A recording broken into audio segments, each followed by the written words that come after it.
Corporate Governance Platform, a program from the Institute of Chartered Secretaries and Administrators of Nigeria, Icsan, is now at your doorstep. By the way, what is corporate governance and what are its key pillars? Will there be any conflict of interest if our person combines the roles of our chairman and a chief executive officer in a corporate organization?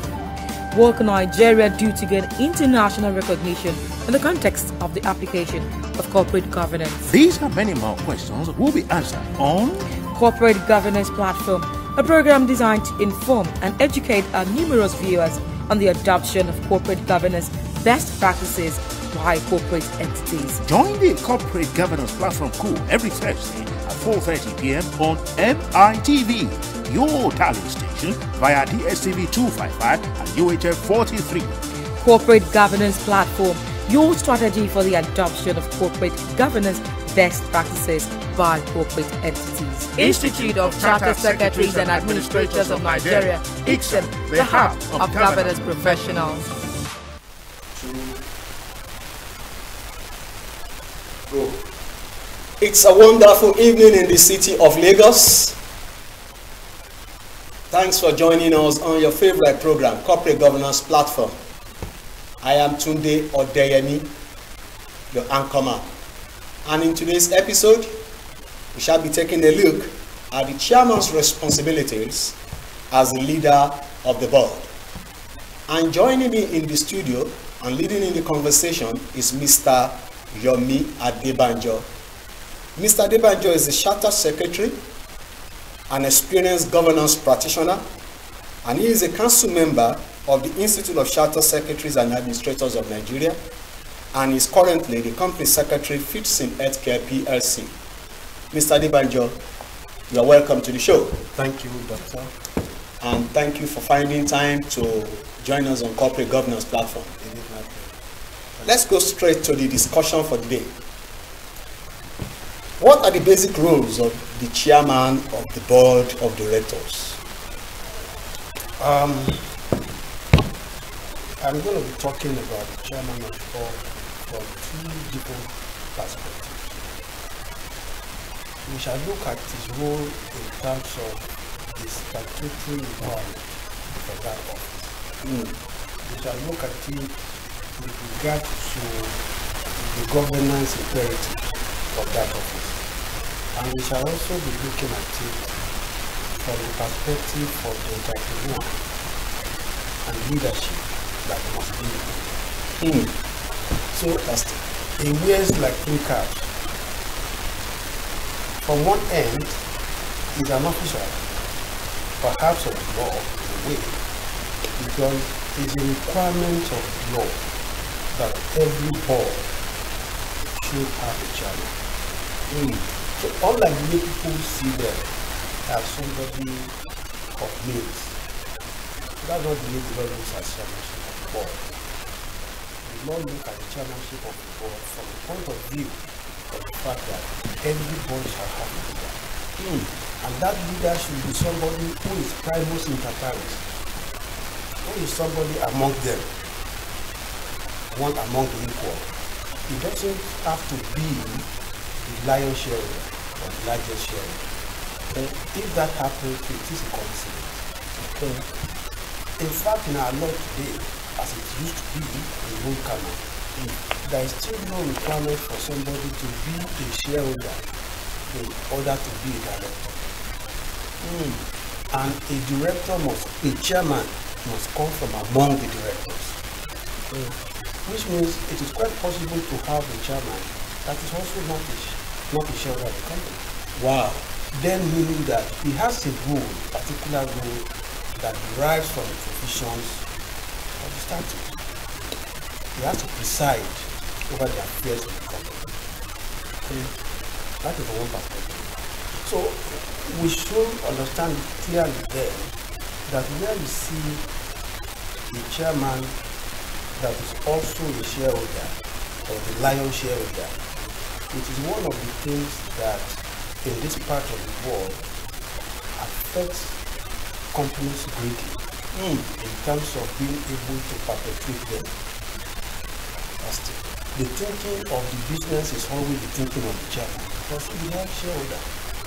But where you want corporate governance to actually play this good role, even if a man has the largest share, for perpetuity, for purposes of elongating the life of the company, beyond the life of the owners, it always makes sense for somebody else to be the chairman. While the lion's shareholder play its own role as also enshrined somewhere in the code. Wonderful. You know? But when you say fusion, the fusion people always see is the fusion of chairmanship or something. Another fusion they should also see and look at the quality and the importance of is the fusion of membership and chairmanship. That you own a company and the chairman of it. For people, the public is not really looking in that direction, but it's also a vein of African companies.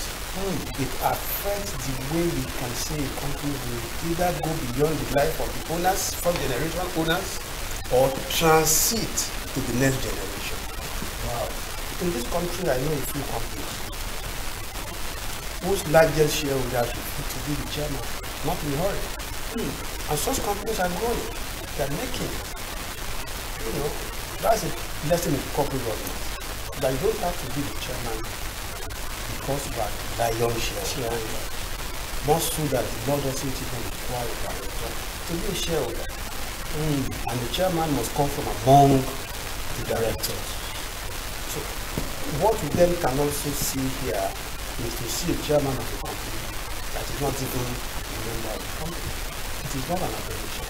In fact, it allows for better organization.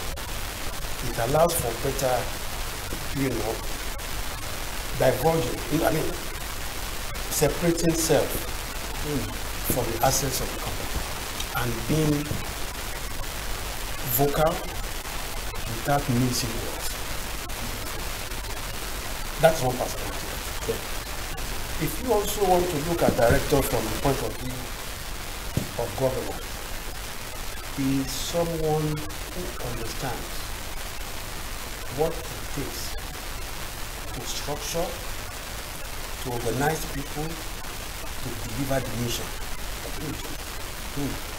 He is somebody who constantly understands the vision and mission of the business and is able to structure his colleagues and all.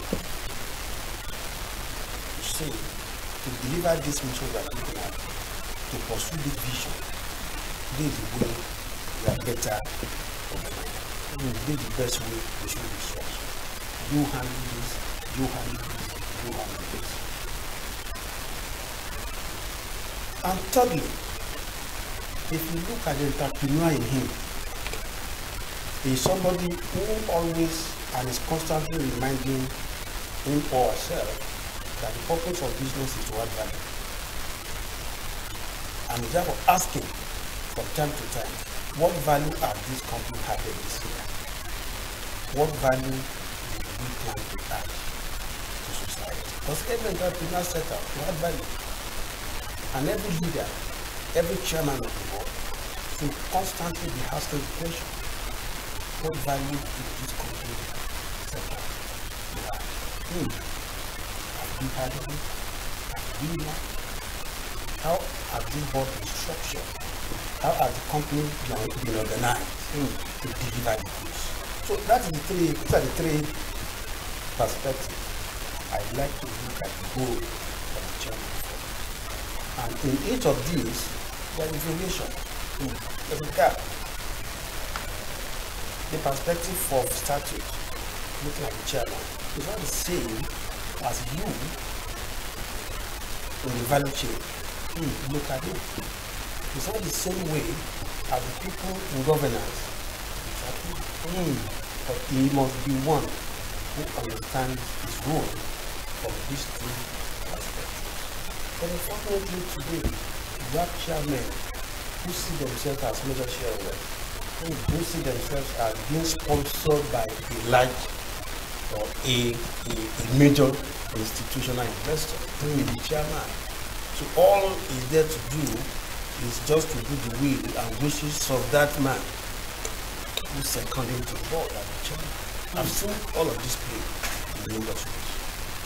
You are the chairman who is allegiance, not paramountly to the value chain. And what I mean, society, to whom the value are owed, but the allegiance is more to the man who appointed him. And you say that is he who buys the piper. It takes the tools. That doesn't work well with chairmanship position. The chairman must be so minded. What I mean is, he must be a man of his own mind. I think I rest on that. Mr. Adebanjo, I see the role of the chairman as having a tripod stand of statute, governance, and entrepreneurship. Exactly. Wonderful, and it's very deep. Now, how are these roles different from the roles of the managing director? The managing director, if you like, call him the CEO. But even in that, I will quick to differentiate between being a CEO and being the managing director. Again, these are things we use sometimes interchangeably, but they're not the same. A managing director is more legal in connotation. That construction is statutory, it's legal. That the directors may appoint one of themselves to be the manager. Okay, do you understand? Just as the board may appoint one of themselves to be the chairman, they can also appoint one of themselves to the managing position. In which capacity he represents the board and lead the management as CEO. As managing director, he has capacity to do things which the board ordinarily should, except to become necessary, which the board ordinarily should have come together to do. Which means he can act on behalf of the board, constantly seeking the approval of the board as a whole. But he is seen first and foremost to enter into contracts. You can't ask the whole board to come and sign a paper and contract. But if the MD signs it and report it to the board and seek approval, it is deemed to have been done on behalf of the board. That is the managing in him. It derives from the provisions of the Act that the board may appoint one of themselves to the position of manager. But as CEO, you can be the CEO in some startup companies, some medium-sized companies. You see people being CEO, but they are not members of the board. It is not an aberration. It's not as if that person is doing just change. Being a chief executive means like head of the executive, like head of management. The board will have another director that is managing, like the CEO. Some people will call them COO, Chief Operating Officer. They may not necessarily be in the boardroom as director person, but they are heads. So when you put these things together, managing director, CEO, what we are creating in one person a dual capacity. He's both representing, he has the full power of God. At the same time, he must chart a course for the day-to-day running of the business. Wonderful. Thank you very much, Mr. Adebanjo. Those are very, very deep, but we need to quickly go on the break. When we come back from the break, we'll continue with the discussion on the role of the chairman as the leader of the board of directors. Please don't go away. Corporate Governance Platform, a program from the Institute of Chartered Secretaries and Administrators of Nigeria, Icsan, is now at your doorstep. By the way, what is corporate governance and what are its key pillars? Will there be any conflict of interest if our person combines the roles of our chairman and a chief executive officer in a corporate organization? What can Nigeria do to gain international recognition in the context of the application of corporate governance? These and many more questions will be answered on Corporate Governance Platform, a program designed to inform and educate our numerous viewers on the adoption of corporate governance best practices by corporate entities. Join the Corporate Governance Platform Coup every Thursday at 4:30 p.m. on MITV, your talent station via DSTV 255 and UHF 43. Corporate Governance Platform, your strategy for the adoption of corporate governance best practices by corporate entities. Institute of Chartered Secretaries and Administrators of Nigeria, Icsan, the hub of governance professionals. You are welcome back, and thanks for joining us on Corporate Governance Platform on MITV in Lagos. I still have here with me in the studio Mr. Yomi Adebanjo discussing the role of the chairman as the leader of the board of directors. Mr. Adebanjo, you have spoken extensively on the role of the chairman and that of the managing director. Now, why then does the Code of Corporate Governance recommend the separation of the role of the chairman and the role of the board of directors and the role of the managing director? Yeah, the reason the code says the positions of chairman and CEO should not be together. Exactly. In one person. Yes. It stands to reason. In one person, you see leadership of a whole board who need not be intermeddling in the day-to-day affairs of the business, and to whom the business as a whole should report, to whom the management as a whole should seek approval. You see one side having the role of implementing and the other one having the role of strategic formulation. You can't put the two in one person. You can't ask somebody to report to yourself. Asking the chairman and CEO to be the same person is like asking an accountant, the CFO, to also be the internal auditor. You can't make someone who should come to the chairman to seek approval also being the chairman. That means that he's giving himself approval. He's the one checking himself. He's the one approving himself. The CEO should do an annual plan and present to the board, headed by the chairman. And the chairman should say, this is correct. I don't want this. I don't want this. Do it this way. If that role is occupied by one person, it's an absurdity. So it's an aberration to have one person perform the role of the chairman and the role of the managing director. That we can also establish from either the code or the statutes and best practices, aside from looking at our own code of corporate governance, it is an aberration. You can't report yourself. Okay, Mr. Adebanjo, what are the likely consequences if a board is headed by an incompetent or an overbearing chairman? That question is loaded. You first must understand what it means to be a competent chairman. The question is like assessing somebody on what basis. When is a chairman competent? He's competent when he knows the rules across these three major perspectives. He may know his role as it relates to Kama says, I should be the one signing all resolution for it to be perfect, or all minutes of the board to be perfect, to be acceptable.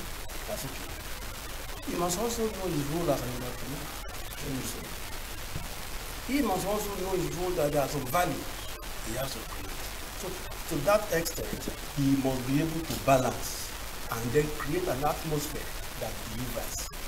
So where you see a chairman who is found wanting in being assertive as to what the outcome should be, if a chairman cannot set the objectives and look at the outcome and be able to give this from time to time, he may know all the laws about law of meetings, but if he's not able to, from one end of the pole to the other, set an objective and look at the end of the pole and see the desired end, and in between set in motion all that are necessary to achieve this. You shouldn't just be found at board meetings. When the board meetings, you sit down and let it go. You should have more interest. You shouldn't interfere in the affairs of the company on day to day, but you will be reasonably interested in the welfare. When I say welfare of the business, you should be interested.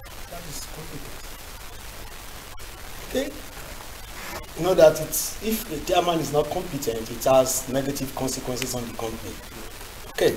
Now the corporate governance code also provides that the chairman should be a non-executive director and must not be involved in the day-to-day activities of the company. Why do you think the code recommends this? Like we have seen, the chairman's role is seen more ceremonially outside law. You see the chairman of the board of XYZ PLC, that the chairman of the board. In most cases, they have the rather than live kind of aura. To have such people who they actually merit it in the middle or in the midst of management, you never bear it. Today's business is not the one where people are intimidated, where people cannot feel talk. If you have the chairman also being in the management, interfering on day-to-day, what do you mean by this activities? Approving invoices? Remember you said it's supposed to also add value as an entrepreneur. That you will do strategically. Okay.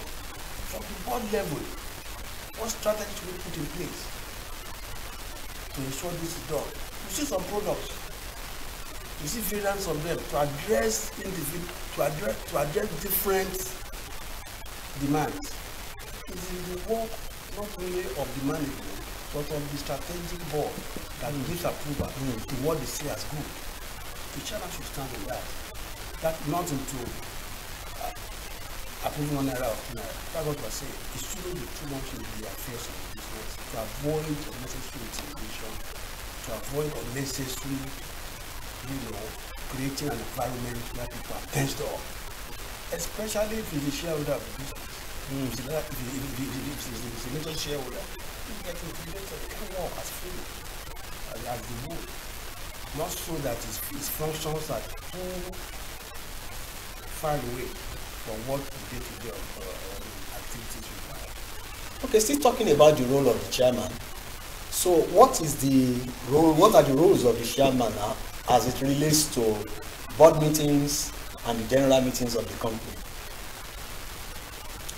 The roles he has with regards to meetings generally are solitary. You see, it shall ensure, you see, that person is also true. When you say a meeting means an avenue for the company as a legal entity, for the company as a body of shareholders to take decisions that will be binding on all members, whether or not they are part of that. Sure. A person that shares such a meeting has a task of ensuring that that meeting is valid, that meeting is what it should be. So he must necessarily be sure that all that is required to have a good meeting from the point of view of law has been put in place. So he must have a company secretary that understands. Okay. So it need not be someone in the legal profession or in our profession or in accountancy profession or any profession of law for that matter. But he should have a sound company secretary with whom he works hand in hand to ensure what needs to be done. So I will then summarize by saying that as far as meeting is concerned, he must ensure that the meeting is proper for all ramifications. Those who should attend, he ensures they are there. If he doesn't see them, he asks why he did that. At board meetings. Is it the chairman to ensure, the company secretary to ensure? He asks himself, there is a way he asks. Is there a quorum? When you see them asking whether a quorum is formed, he's playing his role of ensuring that this meeting is proper at start. Do we have those who should be there to start with? If he doesn't assure himself of that and he goes ahead, there are consequences. So he then makes sure that he signs the minutes. Okay. Part of the role that some chairmen underrate is having to review the minutes of the meetings that they share. It is not asking them too much. It is asking them to produce it. Legally, you will sign it, and don't sign what you don't know. Go through it and be sure everything there is okay. And for AGM, he has a big task. Okay. He must hack beyond legalese. He must hack beyond this what the law says. He should be able to intermediate. He should be able to interact with commoners, with people who may be company out there. He should be a man of the people. He should be able to leave the high table and go to his people. Those are the shareholders. Shareholders. Clarity. He should be able to interact efficiently well. He's not on that high horse, talking to people as if they are different. No, they make the meeting. You are there to give a report. Okay, that is taken. Do you think the practice of the chairman having a casting vote, you are talking about the chairman in a meeting now, casting vote is ideal, or would you rather describe it as a form of veto power? Casting vote is not to be put on the plate of propriety. Not whether it's proper. It is incumbent, on him to use that power. It is derived from the law. It's both in common and in statute that the chairman shall have a casting vote in the event of empathy, in the event of equality. If you are 4 here for instance, or let's say you are 5, you will vote on the matter. Chairman ordinarily may want to abstain from voting, allowing the rest of it to vote. But if he sees equality, it's not a thing of discretion per se. It's a thing of duty that he shall cast a vote either way to untie the tie. Okay. So we cannot really say, is it proper? Is it improper? No, it's not about propriety, it's about the role that he should play.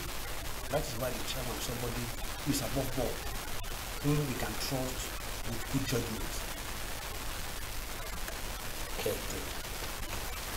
Time is fast spent, but I need to ask you this last question, and I want you to answer it in less than a minute. I'm going to go back to the Code of Corporate Governance. Why does the code recommend that chairman should interact more with the non-executive directors periodically? You know, a board can, in structuring a board, you can have a board where there are more executives than non-executives. Okay. It will become a matter of we and they. If you have executive like 5 and you have just 3 non-executive, you can put who over your business, except that technocrats yourself who understand the business in and out.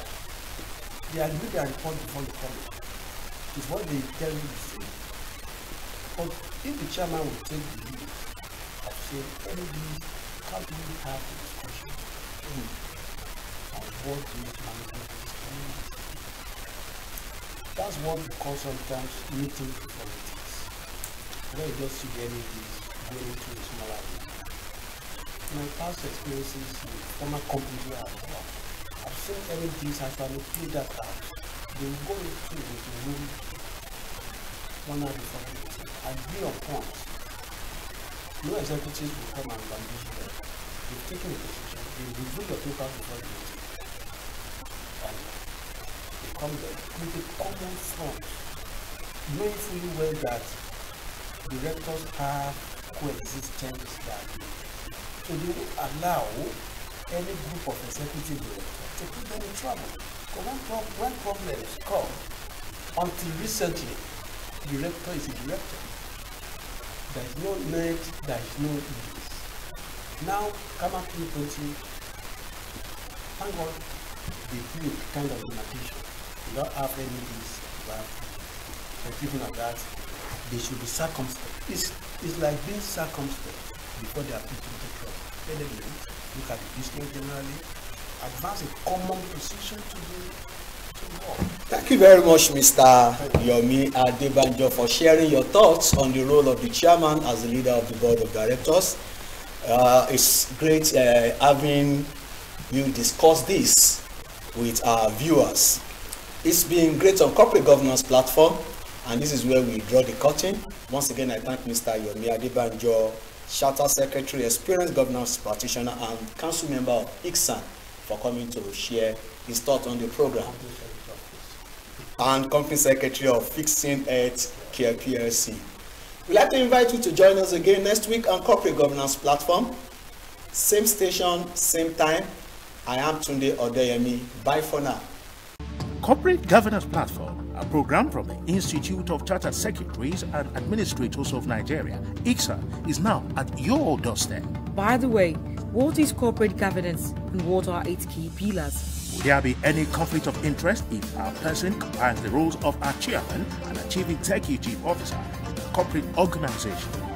What can Nigeria do to gain international recognition in the context of the application of corporate governance? These and many more questions will be answered on Corporate Governance Platform, a program designed to inform and educate our numerous viewers on the adoption of corporate governance best practices by corporate entities. Join the